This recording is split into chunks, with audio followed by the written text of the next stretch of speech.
You're welcome back. This is Newsfile. It's your most authoritative news analysis platform, and here on Newsfile, we put Ghana first. We have loads of your messages on this matter of the first, the one that we discussed, but we'll go to the next one, and when we find sufficient time, we will read your messages to the rest of the world. Now, you know that a number of people have presently been hauled before the courts to be prosecuted, as in criminal prosecution, for the Saglemi Housing Project. This has been on the front burner for a long time. There are 5 people: Alhaji Collins Dauda, Kweku Ajiman Mensah, Alhaji Ziblim Yakubu, Andrew Klokanas, and Nove Tete Angelo. They are facing a total of 52 counts. That is criminal charges, 52, over the manner in which the Saglemi project was handled. Now, for lack of time, let me quickly go to, let me start with fair marking.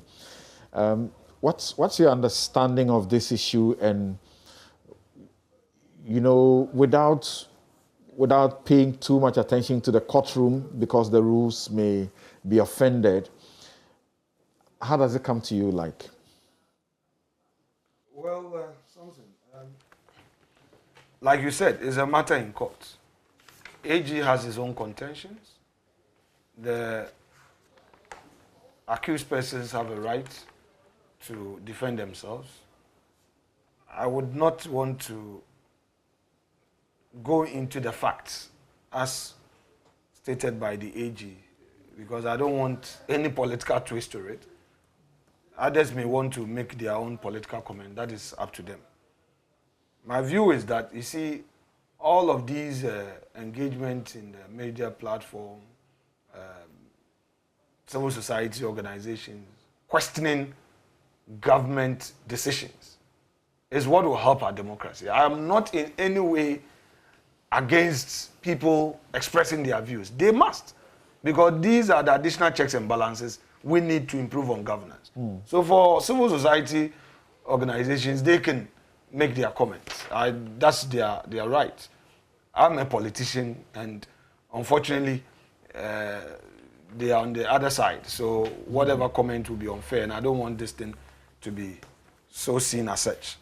But if you grant me leave, I would come back to this Sputnik thing and say that it appears that in all the commentary, I have not heard people even commend the committee for the good job they did.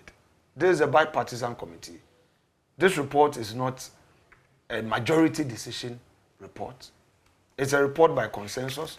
Many people have their reports not signed. I don't know how some draft got leaked, but this is a report signed by my good self and my colleague Akando.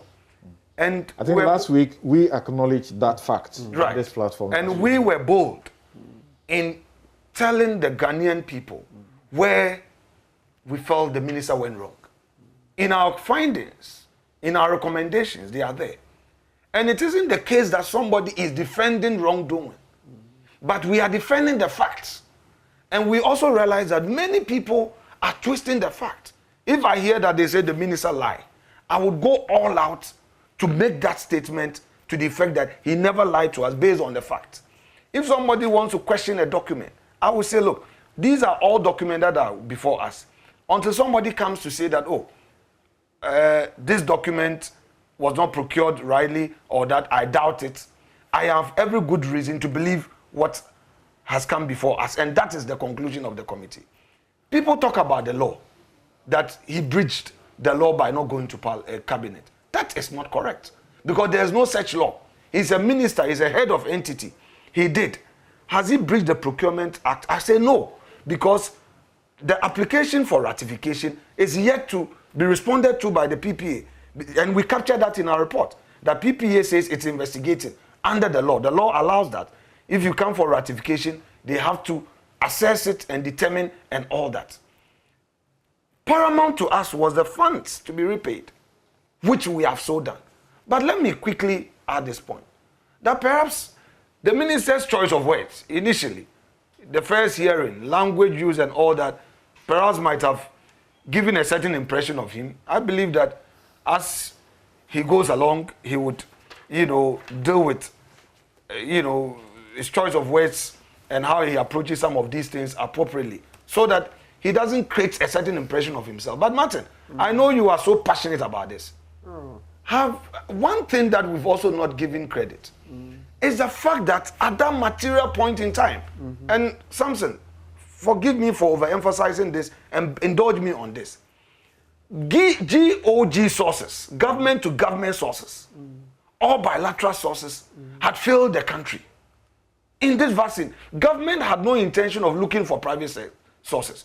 Government has signed agreement under the COFAS deal, other arrangements that the World Bank had arranged for countries like us. No, but his letter is dated after signing the... No, I'm not talking about the Russian one. I'm talking about the government-to-government arrangement.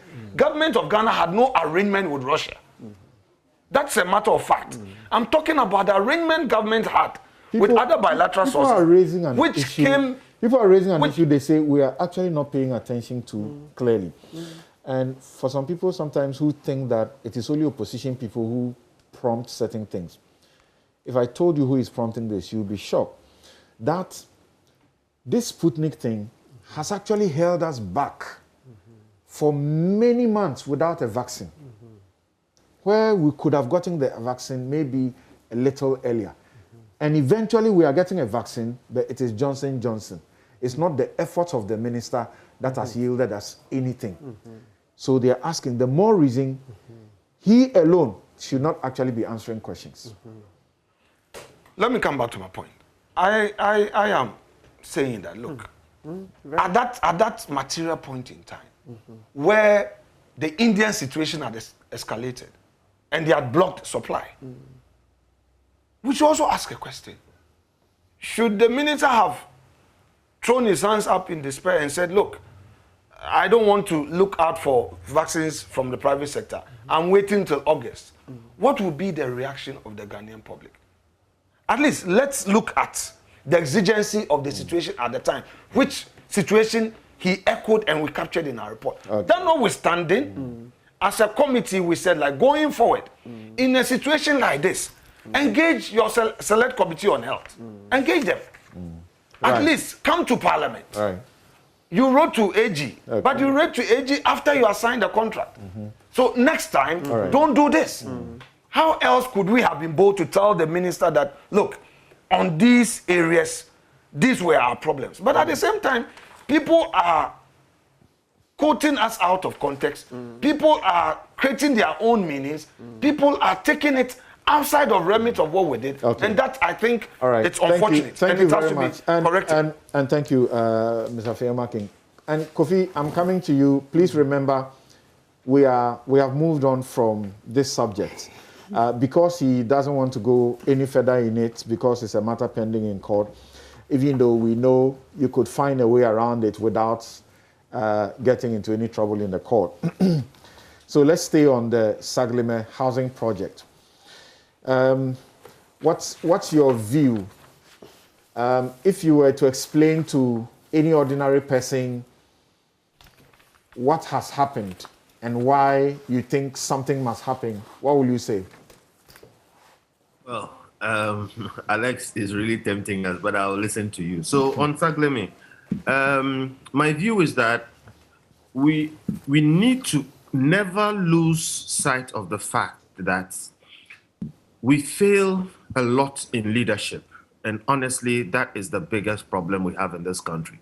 I say this because we all have to work hard at trying to prevent repetitions of the same mistakes.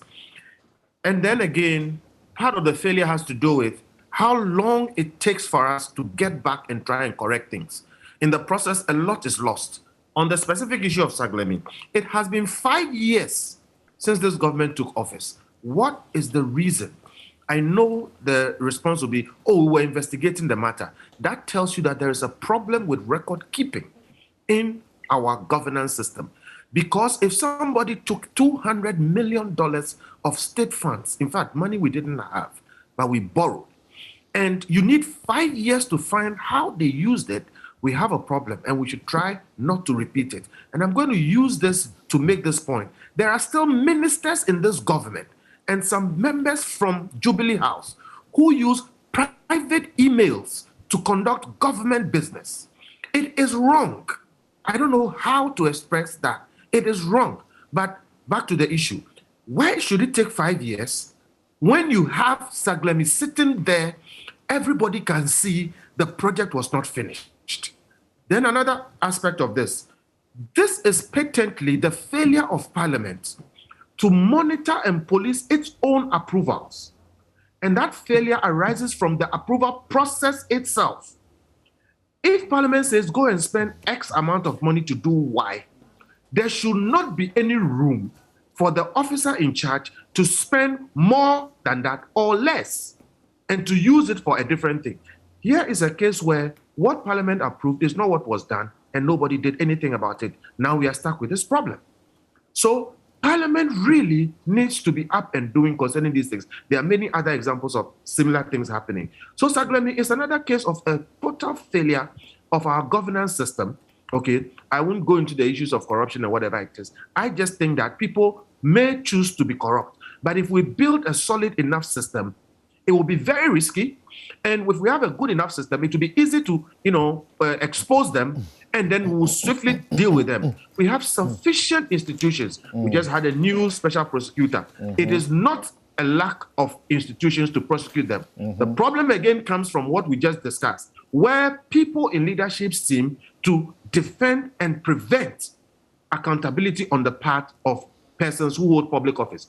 Samson, nobody is forced to go into public office. Nobody is begged to go into public office. People beg, they pay, and they kill and force themselves to go into public office. So if we are requiring of them to do what public officers must do, they must go under that rule. Otherwise, you leave that place. So my issue of Saglemi is, what is the state of our governance that leads us into this multi-million-dollar kind of situation? And why does it take us 5 years? And if we are going to pursue Saglemi, okay, how do we excuse things like what we just discussed and go and pursue Saglemi the way we are doing? The same rules, the same things that happen in Saglemi, in principle, are the same things going on today in many different places. So we need to take a very grand look, not at the specific issues, but at the broad issues. So the initial intention was to build 5,000 housing units and make them, as we call, affordable, so that we'll reduce the housing deficit, and then Ghanaians can have some bit of comfort. Eventually, we have done 668 housing units. These have been completed, but as we have been told, they are not habitable. They continue to sit and face the vagaries of the weather and everything, and will deteriorate even further, as Ayarga recently went there to show us. Is there a They've not been completed. Is there a problem if the government, went in to ensure that what is there, we can use it whilst it is pursuing those it suspects did any wrong, or you think that will compromise the case in any way? No, I don't think it will compromise the case if it is properly done, and it can be done. Okay, so for me, it is really sad that we leave those things there to be rotting. But again, it comes down to what did Parliament approve and who made the decision to change it? And why was it that that person could make that decision without any kind of repercussion? And why has it taken us so long? Now, you have a situation where it is possible that we could have made those things habitable. By the way, they have not been completed. That's why they are not habitable. And still, the law would have taken its course. The issue now comes again to, it seems, and I'm trying to pick my words well, but it seems that a lot of the problems that we face in governance have to do with procurement. And specifically, the procurement issues arise when there is some gain which is personal or parochial in nature. On the other hand, if you have a case like Saglemi and there is a problem, but there is no gain that can be gotten out of fixing the problem, Saglemi will be left there to rot. Trust me, we will get very speedy resolution of Saglemi's issue if we put out another contract to fix it. And then people are going to jockey around that contract. And in the name of trying to fix it, we are going to go through another slew of procurement. I am still on the issue of leadership and what our motivations are. So I think that it should have been possible if we were thinking about the solution, solving the housing crisis, to have fixed Saglemi's problem and dealt with the fallouts with the corruption, etc., on another level. But it's been abandoned for 5 years. And one of the theories is that, well, unless we issue another contract where there will be all kinds of new procurements around it, that problem is not going to be solved. I am urging our leaders to please be minded about solving real problems that our people can benefit from. But it goes back to the root. How do we give these authorizations? How do we police them? And honestly, I keep talking about Parliament. Civil society, for instance, has become too important because Parliament doesn't seem to always be on the beat. This is one of those examples.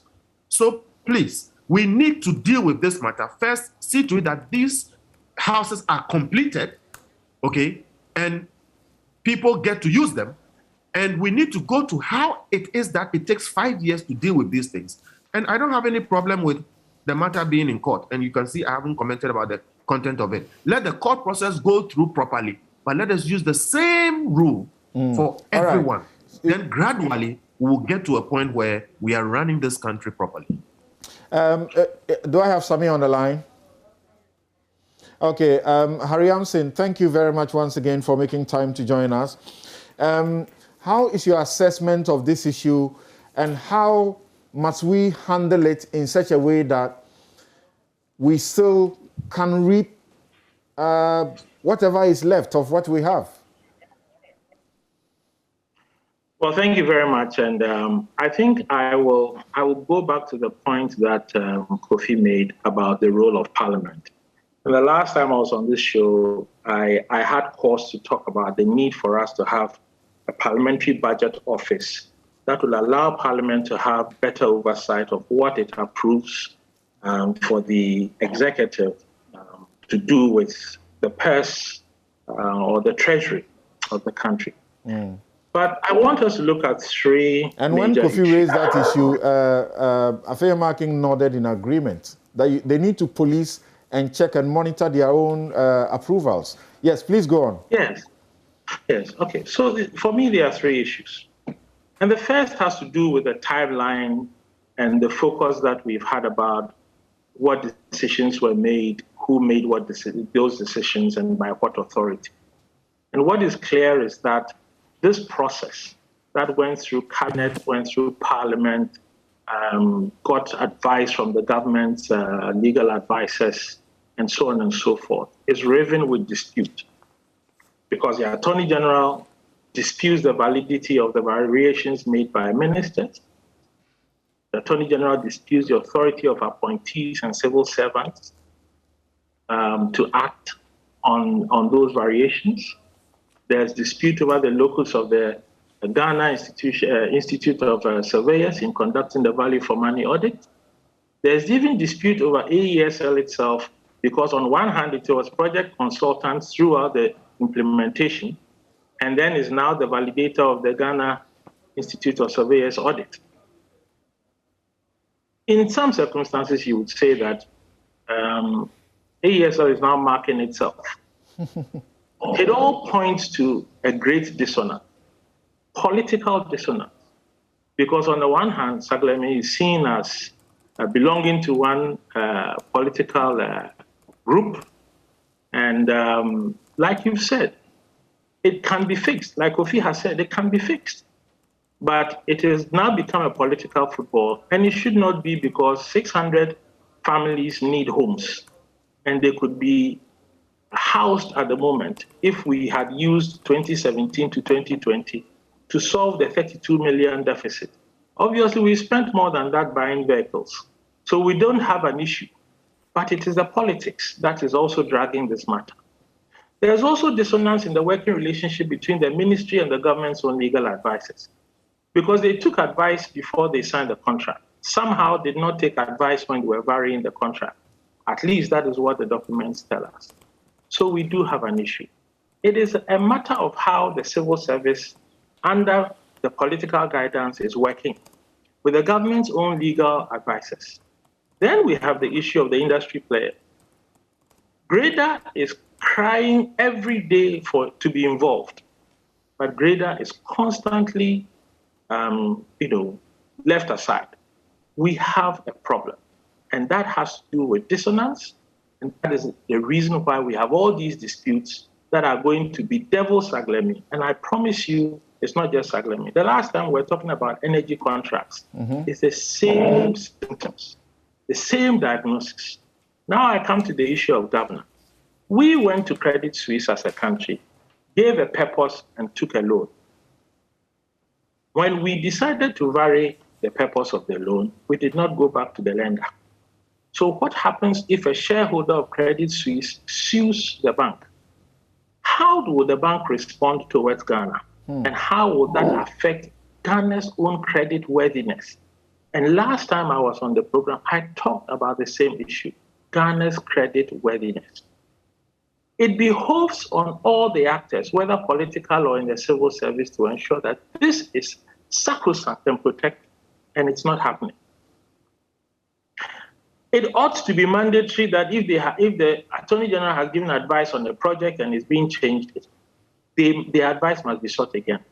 In any case, an EPC was signed. It clearly stated 5,000 units, and yet the escrow management agreement also said something different. How did that conflict occur? If we address these things, we can begin to cure these problems. But lastly, let me talk about a very important issue for Ghana, and that has to do with our own national housing policy. We drafted it in 2013, launched it in 2015. It had 8 policy objectives, 50 policy initiatives, 8 special initiatives that were dealing with the access of women, the disabled, the aged, low-income households, and the issue of knowledge transfer in the industry. But to today, nothing has happened. It was launched in 2015. We are in 2021. We still don't have local private sector participation in delivering housing in any manner that is significant. We still don't have a conducive atmosphere, a climate for providing rental housing. Today, if you provide rental housing, government sends you a tax bill. Instead of giving you a tax rebate and rewarding you for helping to relieve the pressure, it sends you a tax bill, not a tax rebate. Why would you have a policy, sit on it for 6 years, and not make it work for the country? We've talked about accelerating home improvement and home expansion so that we can reduce the pressure. Tell me what is in place now to help people expand their homes legally, properly, within the rules. It doesn't exist. But we are fighting over Saglemi.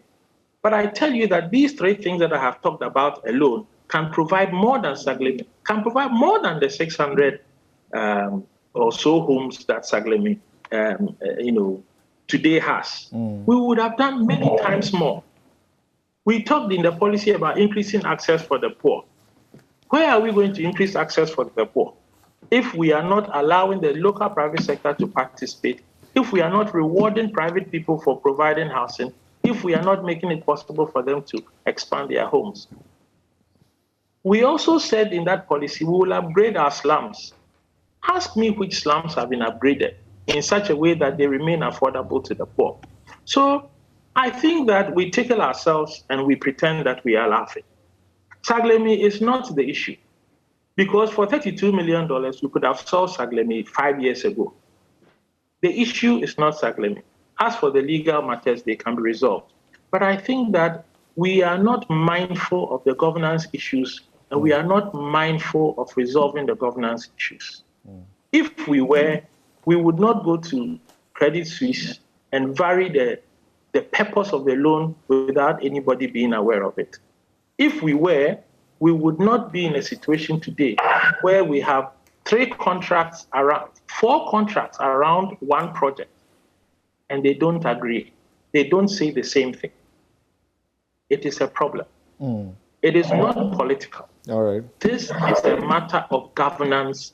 It is a matter of how our political leaders themselves understand their role to ensure continuity and the security of the purse. The purse has become a football. The purse has become a whip that is used to bastardize everything that is done before one party comes into power, and to justify political action. And it is wrong. All right. For 32 million, we could have solved Saglemi, but we have dragged it and made it a political issue. And I think that, people should ask questions of our political leaders. That why is it that we have 32 million to spend on vehicles, but not 32 million to spend on low-income housing? It is wrong. That's a very, very important question to ask. And I'll go to Sami for just about 5 minutes, and then we'll take a break, return to my guest in the studio. Now, I need to mention that in reference to the case where Martin, we were referring to Woyomi, the substance of that case, we must understand, was not Woyomi, but rather Waterville.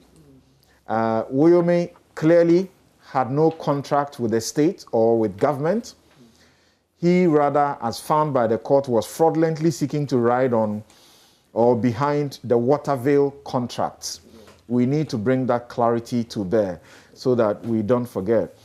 The Woyomi fraud was targeted and dealt with by the Supreme Court. Initially, the Supreme Court even disregarded it, saying that the High Court was seized with it, and therefore it was a criminal matter to be dealt with. So I just needed to put that out. And on that note, let me say that those of you who had been expecting and asking where Abdul Malik Kwekubako is, you know that he somehow is able to tie his leave period with the lawyers and the courts. So the courts are on break, as in the Superior Court, in August and September. So you can be assured Abdul Malik Kwekubako is also on break. When he returns, you can always expect him on the show. Now, Sami, listening to the experts, listening to Mr. Yamson, I mean, how did we come by this variation of what we had gone to beg for without recourse to those who were paying for it? Well, thank you very much. First of all, I think we all acknowledge that this matter is sub judice. It is pending before a court of competent jurisdiction. And so even as I try to explain our side of the story, I'll be careful not to prejudge the matter. First of all, I don't see any variation or have not seen any evidence of any variation of what Parliament approved. Because if you look at the Hansard of 31st October 2012, which captures what transpired in Parliament when this loan agreement was considered and approved, it was very clear that the loan amount of $200 million was supposed to be used for the construction of 5,000 housing units. And it is also very clear from the proceedings that Parliament was told that these 5,000 housing units will not be constructed at a go. This is captured in black and white at column 457 of the Hansard of 31st October 2012. Now, if you look at the Works Agreement, what is called the EPC Agreement, executed on 4th January 2013 by Honorable E.T. Mensah, and you look at all the amended and restated agreements, 3 of them, one under Honorable Collins Zauda, one in 2016, and one dated 31st July 2017 under the Akufo-Addo government. The objective to build 5,000 housing units was maintained throughout. It was not varied. So what you have currently at the site, which is 1,412 housing units, only constitutes the first phase of the project. And nobody has said that the project was going to end at phase 1. In fact, if you look at the EPC agreement, paragraph 4, Honorable E.T. Mensah says that proceeds from phase 1 will be used to finance future phases. And so I don't really get it when people say that what Parliament approved. You just referred to which of the agreement? I am seeing the paragraph 5 or so that you refer to. I see the phases there where it says that but the layout is for the last line of paragraph 4. 4 phases. Yes, that is paragraph 5. But check the last line of paragraph 4. Okay. Before you get to that paragraph 4, whereas by the letter to the ministry, so you check the last line, it says... I've seen that. Yes. I've seen that. You're right. So Please go on. You're right. The go loan on. shall be responsible for marketing of the project and will deposit all pre-sale amounts into the stipulated accounts for use in funding payments under the project for future phases. Right. You understand? So Parliament said use the money to construct 5,000 housing units. Honorable E.T. Mensah executes this EPC agreement, says that yes, we are constructing 5,000 units, but we will do so in 4 phases. The only amendment Honorable Collins Zelda did to this agreement was to reduce the number of phases from 4 to 3, thereby shortening the duration. But the objective, that 5,000 housing units were going to be built, but that same could not be built at a go. And that same were going to be built in phases was very clear, and for me did not in any way contravene. So is it not the understanding that the loan amount was for the 5,000 units? Yes, the loan amount was for the 5,000 units. And if you look at the EPC agreement, and how much has gone into the 668 that we have? You see, what Parliament approved were the terms and conditions of the loan under Article 181. Parliament did not approve a works agreement. So issues about mode of implementation, mode of the construction and all that could not have been considered or approved or dictated by Parliament because those were captured in the works agreement, which was executed pursuant to the approval of the loan agreement. You understand? So I'm saying that in principle, Parliament said build 5,000 houses with $200 million. But number one, you check column 437, that was based on indicative prices. Number two, at the same column 437 of the Hansard of 31st October 2012, that excluded the cost of infrastructure like roads, drainage, sewage, and all other ancillary facilities that could make the place habitable and commercially viable. And that number three, Parliament was told by Honorable E.T. Mensah at column 457 that we are not going to build all these houses at a go, but over a period of time.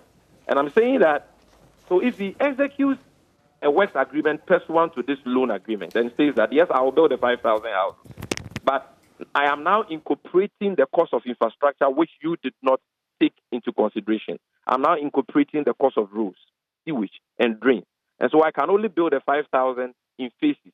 I will use the proceeds of the first phase to finance future phases and still deliver the 5,000 houses without government injecting any new funds. I don't see anything wrong with that. Number two, my point is that was Parliament notified of this arrangement? Was Parliament carried along? The answer is emphatically yes. Check page 4 of the VHM consultancy report that they generated for the ministry, or they prepared for the Ministry of Works and Housing, which your producer sent to me. And in fact, that reflects the findings of the RMS consultancy report as well. If you check page 4 and you look at the key I'm sorry, but I have to take a break here. This is Newsfile brought to you by Bank of Africa, strong as a group and close as a partner. MTN, everywhere you go. Ashesi University, educating ethical and entrepreneurial leaders for Africa. Robert and Son, seeing is believing. Waylead, home is where one starts from. Star Assurance, your solid partner. Duraplus, where Duraplus goes, water flows. DBS Industries and MG Auto Trading, official distributors of MG vehicles in Ghana. We'll be right back.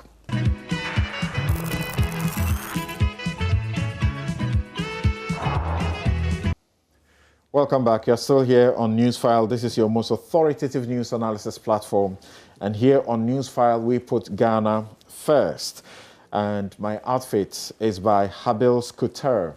And Habil's Couture is found at Adringano Gates, East Legon. Thank you very much. Honorable Afenyamarkin says the dress is nice. They are very good at it. And they give it to you at very affordable prices. You'll be surprised. So just call 0200 841 988 0200 841 988 Habil's Couture, and you will get the best kaftans, whatever you want. Thank you very much. Sami, under 1 minute, conclude your point, and let me come to my guest in the studio. So in 1 minute, my point is what Parliament approved was not varied. And that when the decision was taken to construct the 5,000 houses in units, the Parliamentary Committees of Finance and Housing were duly briefed on 23rd May 2014. And that information can be found at page 4 of the VHN report that you yourself sent to us. If you check the last rule, it says presentation of the project and visit to the site by Parliamentary Committees of Finance and Housing. Again, paragraph 529 of the 2018 budget statement, which was approved by Parliament, indicates that the project was being done in phases, and that phase 1 was made up of 1,502 housing units, which was at 75% completion. And Parliament duly approved that. So this whole notion that Parliament approved something and somebody unilaterally varied that without recourse to Parliament. Thank you very much. I said under 1 minute and I meant it. Yes, Martin, what can you say briefly about this? Okay, so it's good that at least there's going to be a trial. So that's the beauty of the rule of law.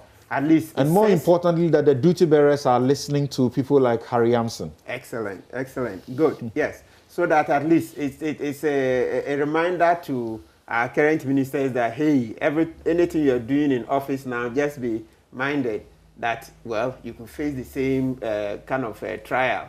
I mean, that's accountability. So it's a good trial. Let it go on.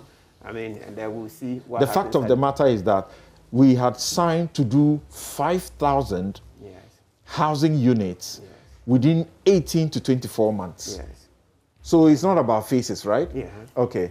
I think that very unfortunately, we have just unfortunately run out of time. I wanted actually to go to Harry for very final words, but unfortunately, this is where we will draw the curtains. Thank you so very much. My guests have been Alexander Kwamina Afenyamarkin, who is MP Efutu and Deputy Majority Leader of Parliament, Sami Gyamfi, National Communications Officer, National Democratic Congress, NDC. Martin Pebu is a lawyer and rights activist. Kofi Bento, lawyer and Senior Vice President, Imani Africa. Harry Yamson, Fellow, Solidar, Ghana. Thank you all so very much. God willing, tomorrow 2 p.m., make time with me on the law. I'll be hosting Chris Osei Yeboah on the burden of dual citizens.